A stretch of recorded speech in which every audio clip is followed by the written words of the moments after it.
Listen up, get ready, I'm not gonna take no more. There's a revolution, a revelation going on in my soul. Buckle up, get ready, we're not gonna sit back. Okay, you citizens of the world, we're back. We're back with Live from the Heartland for the week of February 13th, and we're glad that our next guest is someone who's been on the show a lot. Actually, he and I go way back to when we first did this show at the Heartland Cafe. He's the one and only Paul Draus. He was a regular at the Heartland. He lived in Rogers Park. He's from Chicagoland. And he ended up in Dearborn, Michigan, where he is a professor of sociology. And he does a lot of things. And we have designated him as our key Michigan reporter. And he's got a number of things to share with us today. So hello there, Paul. Hi, Michael. How are you doing today? I'm good, and it looks great where you are. It looks like you're in Rwanda still. Well, part of me is still in Rwanda, and will stay in Rwanda. But I'm actually in Midtown Detroit right now. That's just my backdrop is from Rwanda. It could be anywhere where there's mountains, but it's really lush and it's good. So tell us a little bit about Rwanda and why you went there. So this was my second visit to Rwanda. The first time was in 2019 before the pandemic. And that was originally just to learn more about the post-genocide recovery process in Rwanda. We went for like a week-long immersion training, learning about post-genocide reconciliation and recovery, post-traumatic recovery in Rwanda.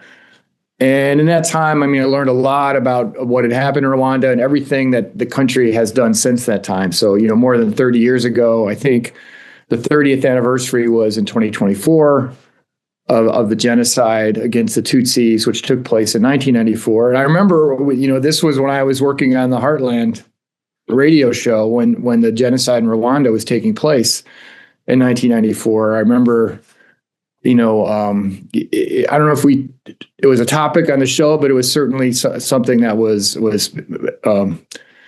the news at that time. Definitely was.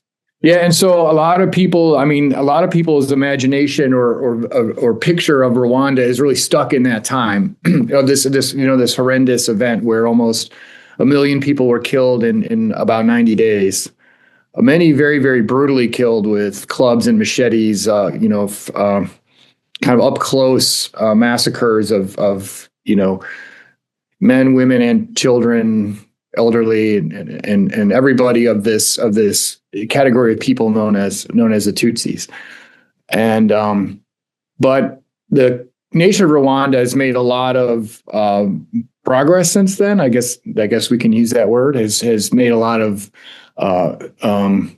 investments in its people, and has also invested quite significantly in the process of reconciliation and national restorative justice, I guess you would say, or actually transitional justice is, I think, the term that's often used.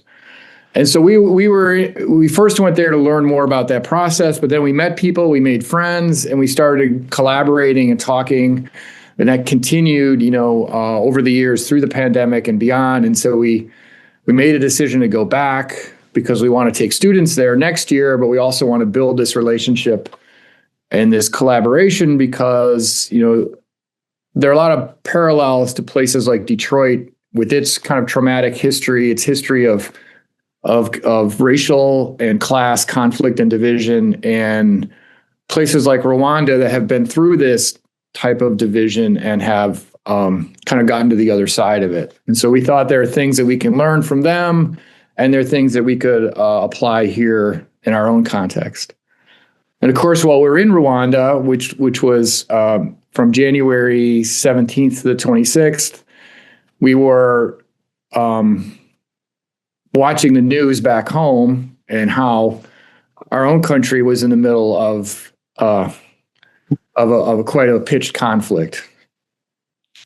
Yeah. Which, obviously it remains the case. I think it's less of a boil than it was because we were there at the time of the Alex Preddy shooting. So we were in Rwanda at the time. We were hearing the news from Minneapolis about the violence taking place in the streets of our own city. So it was quite a kind of a double picture, to be in lush Rwanda and learning about the process of reconciliation and healing, and then looking at what's happening in our own country. Yeah, and you could throw in there that at the same time, the U.S. was supporting, whether they want to admit it or not, genocide in Gaza, in Palestine. Yeah, I mean, that's also, a topic that comes up, but not so much in the Rwandan context. I think because a country like Rwanda is a small country, they have had the same president for about 30 years, so the democratic situation in Rwanda has been questioned, but they have to, of course, play on the world stage with world leaders, and so I think like President Kagame or other presidents of African countries are sometimes hesitant to speak out on issues like that because the U.S. still has a lot of weight in the region, but yeah, absolutely. I mean, the shadow of genocide, of course, is still with us today. I mean, and Ukraine too. I mean, because many have argued that the campaign against Ukraine is also a form of genocide, or has genocidal intent to basically eliminate the Ukrainian identity, from the map. So, well, we got a lot of crisis in the world, no doubt about it. Tell us a little bit more about Rwanda. You mentioned it was not a very large country, but how many people? What is the ethnic makeup? Different, I guess, identifying with different tribes, and like what they produce. Yeah, I got really no sense of it. I had hoped to do a little more research, but Rwanda is a very small country. It's in sometimes called the Green Heart of Africa in the African Great Lakes region. So it's in Eastern Africa. It borders the Democratic Republic of Congo, Uganda on the north, Congo on the west, Tanzania on the east, and Burundi in the south. And it's a small country geographically, but it's also known as the land of 1,000 hills. As you can see, it's very lush. This is actually a photo from a tea plantation. They grow tea, and they grow coffee, they grow rice. It's largely an agricultural country, but it's the most densely populated country in the world, apparently. So even though it's very small, the population is about 14 million, and it's a very young population. So one of the things that we found so appealing about Rwanda is the youth of the population, how many of the people that have grown up post-1994 have this sort of shared sense of purpose and pride in this country. Although there are questions about the political institutions and things like that, people are very, very proud of what they've achieved. In fact, they have a saying in local language of Kinyarwanda that translates as, "We must be the guardians of what we have achieved." And what they have achieved is 30 years of peace, progress in terms of reducing poverty, extending education and gender equality, sustainability, and many other measures. So, it's a small place, but very, very dynamic. I mean, we were just amazed by the number of people out walking, riding bicycles, riding motorcycles, cars, trucks, people everywhere, but not in the sense of being piled on top of each other. So it's still very much a rural country, except for the main city of Kigali, but is almost this kind of interesting mixture of high tech and low tech. So you have, like I said, people walking and people riding bicycles, but you also have a high level of internet connectivity and people riding electric motorcycles in the city of Kigali and all these kinds of features, because the government there is trying to invest in making the city of the country and the city of the future. So they talk about Rwanda being an example of the African city of the future. So it's a really interesting place. I hope you and all those students you're going to have a good time, and maybe I'll come too. Yeah. So one thing we were learning about was the power of laughter too. So one of the guys that was one of our guides there, because we were immersing ourselves in these meetings between survivors and perpetrators of the genocide who now live side by side in what are called reconciliation villages. and they have these meetings with a lot of these folks who are, my age or older, my age to your age, right? And they would use this technique called laughter yoga to engage everybody. It's really incredibly exhilarating, actually. Once you get to start laughing with people and looking other people in the face and laughing with them, it really gives you a whole other picture of the person in front of you, and it's kind of very, intensely humanizing type of activity. We ended up doing this sort of all over, everywhere we went in Rwanda, because this guy who was one of our guides was like kind of a practitioner or guru of this laughter yoga technique. So that was quite amazing. And let's switch topics here. And one of the things that you mentioned was you're doing some work in prisons, and you're using the book Moby Dick kind of to educate people around authoritarianism. How about filling us in on that, Paul Draus? Yeah, so this was something that came out of these sessions we've been doing with people inside a prison that grew out of classes we've been doing there for years. And so we've been doing these kind of creative workshops using storytelling and theater as a way of kind of addressing issues related to incarceration and social justice types of issues. Kind of connecting the stories of guys on the inside, to the experience of people on the outside and things like that. And so we're working with this playwright who's she's of Egyptian descent, but she's, I think, based in Wisconsin. Her name is Denmo Ibrahim, and we came up with the idea of using a kind of a central text as a way of connecting the stories of the guys in the prison to a larger story, this larger American story. And that's how we kind of settled on this idea of using Moby Dick as a sort of essential text, because I don't know if you've read Moby Dick, or when was the last time. I was just thinking, I haven't read Moby Dick, although I just read East of Eden, which was a big book. Well, East of Eden is a sweeping epic. I think in some ways it's more accessible probably to the everyday reader today than Moby Dick, which is this very challenging book. But I think once you get into it, it becomes very transformative. It works on so many different levels, and that's one of the reasons why we were interested in using it, because there's like 130 chapters. Many of the chapters are short, and Melville just loads it with all these kind of metaphors and symbols that relate to the larger issues of society. And so a lot of questions about democracy versus totalitarianism, the life on the ship and the solidarity of the sailors on the whaling ship versus, the authoritarian Ahab with his obsessive, pursuit of the white whale. And so it's just rich in all these metaphors. And it was written at a time when the United States was on the verge of breaking apart in 1850, 1851, on the eve of the American Civil War. And a lot of these questions around slavery and freedom and what it meant, what America was about, what America meant, were poised to, rip the country apart. It actually reminds me a lot of, coming back from Rwanda to the war in Minneapolis, and then this whole sort of Super Bowl cultural moment with, kind of America 1 versus America 2, and this world that sort of Bad Bunny represents, which is this world of vibrant diversity and inclusion, and which represents all the things that are great about America to me, but represent exactly what's threatening to a whole set of other Americans, right?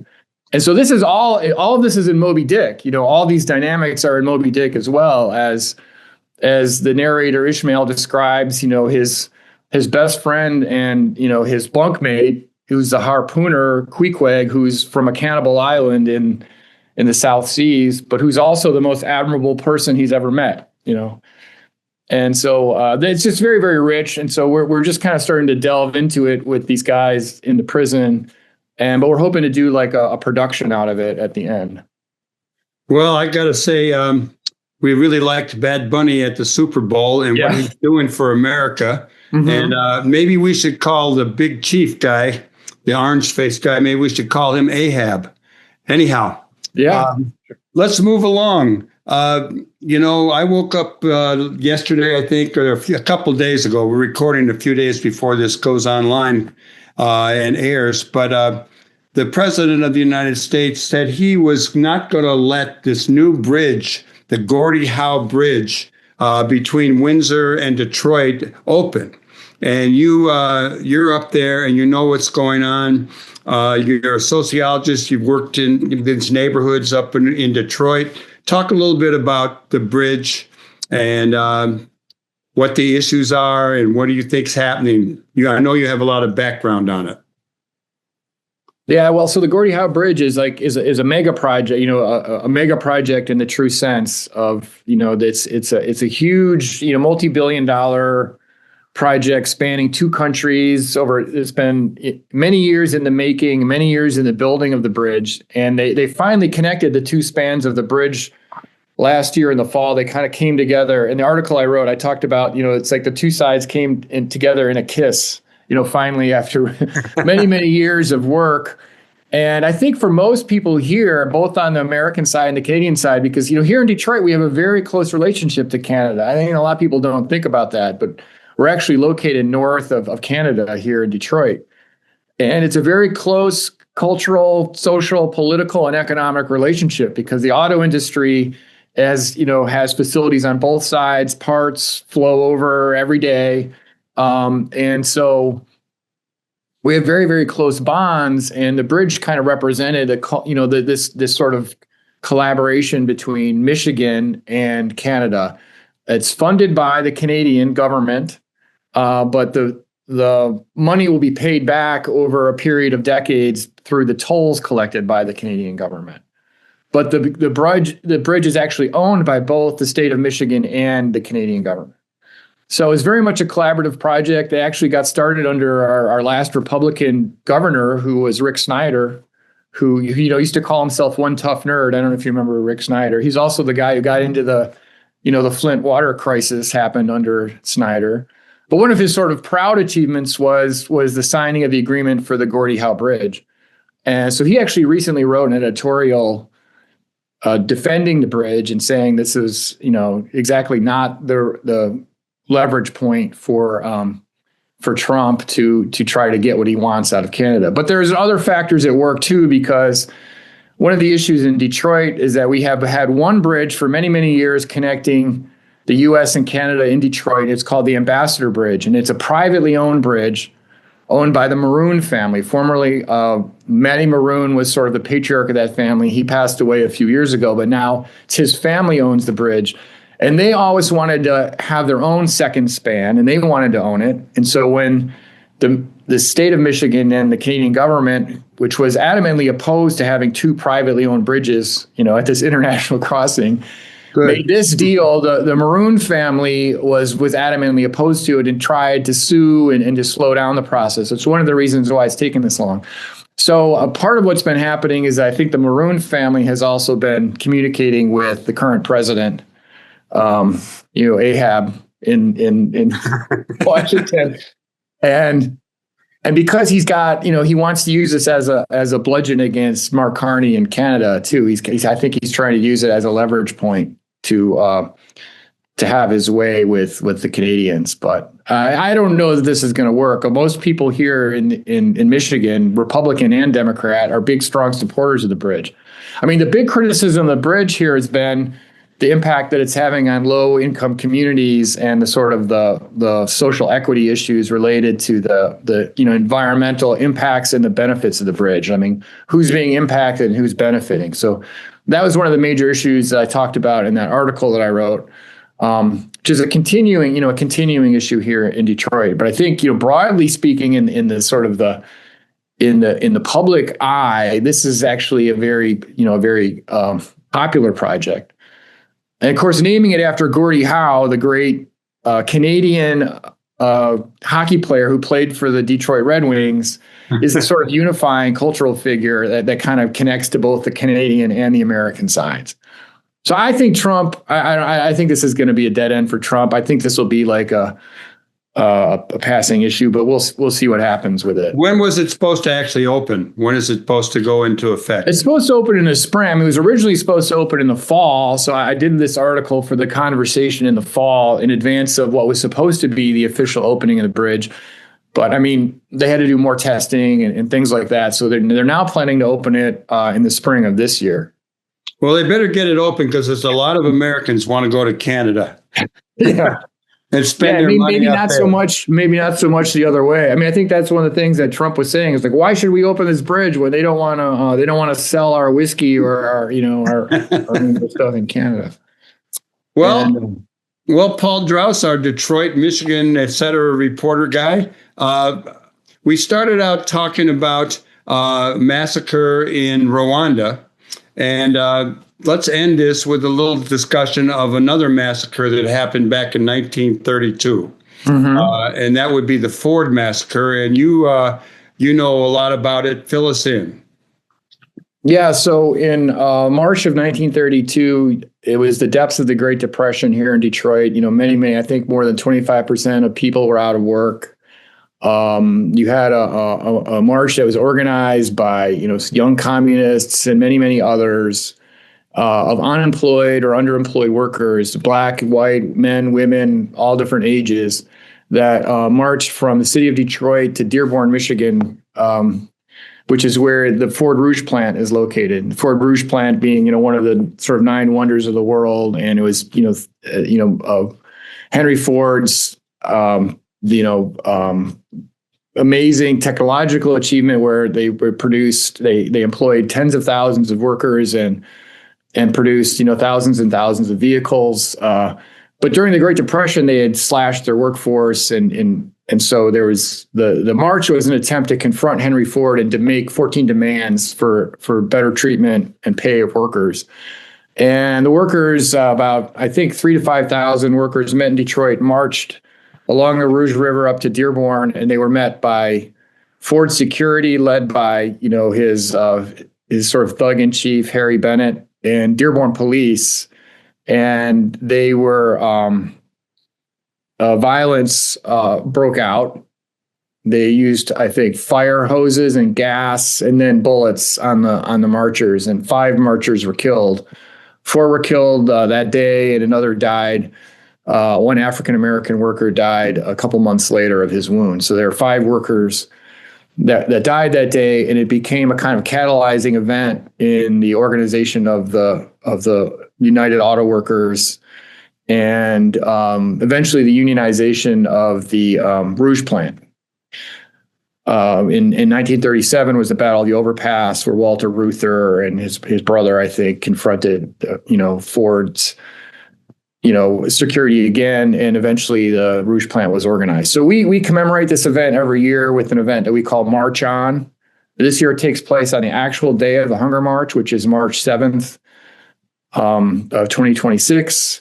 And we meet at the spot where the workers met in 1932, where we have a monument there at the 4th Street Bridge Park, and we march up Miller Road to Dearborn, and we end at the UAW Local 600, which is the UAW local that was established there after the organization of the Rouge plant.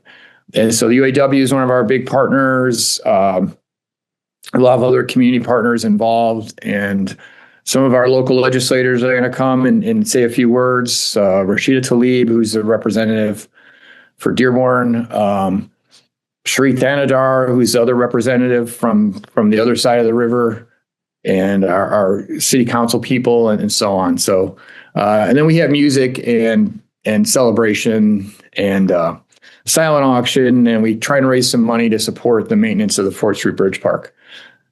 But yeah, I think this year it's especially kind of symbolically significant, given, the what we've been experiencing, what people have been experiencing in places like Minneapolis and Chicago, in terms of the, citizens confronting, the armed forces of both private and government security. So, yeah, well, it's something else what's going on. There's good things and there's a lot of bad things. March 7th is the date. People might want to go up there. I would love to come, except our sports reporter, Gordon Thompson, who contributes to the show regularly over the years, he's being inducted into the Loyola Sports Hall of Fame that day. Oh, okay. So I'm going to stay at Loyola for that one. Yeah, Paul, I really want to thank you and give my best to your lovely wife and your lovely kids. And we'll have you back next month, and we'll see you before you know it. Everybody.